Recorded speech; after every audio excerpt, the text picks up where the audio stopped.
وہ موٹا بھی ہے اور نرم بھی ہے۔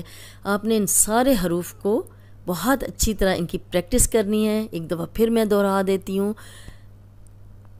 تا دو پیش تن، ثا دو پیش ثن، جیم دو پیش جن، حا دو پیش حن، خو دو پیش خن، دال دو پیش دن، ذال دو پیش ذن، رو دو پیش رن، زا دو پیش زن، سین دو پیش سن، شین دو پیش شن، صاد دو پیش سن، ضاد دو پیش دن، طو دو پیش تن، ظو دو پیش ظن، عین دو پیش عن، غین دو پیش غن، فا دو پیش فن، قوف دو پیش قن،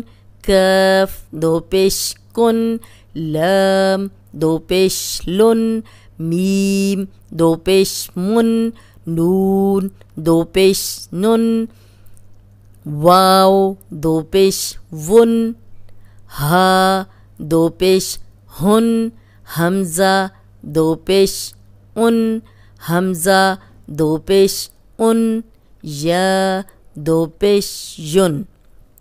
حمزہ کی بھی امید آپ کو سمجھ ہوگی کہ جو خالی ہوتا ہے وہ الف ہوتا ہے، اور جس الف کے اوپر زیر زبر پیش ہو یا دو زبر دو زیر دو پیش ہو تو وہ حمزہ ہے۔ حمزہ الف کے اوپر کوئی بھی حرکت آتی جائے گی، چاہے جزم ہو، زیر زبر پیش ہو، کھڑی زبر کھڑی زیر الٹا پیش ہو، یا دو زبر دو زیر دو پیش ہو، تو وہ حمزہ ہے۔ ٹھیک ہے، جو خالی ہوگا وہ الف ہوگا۔ امید ہے آج کا لیسن آپ کو سمجھ آ گیا ہوگا۔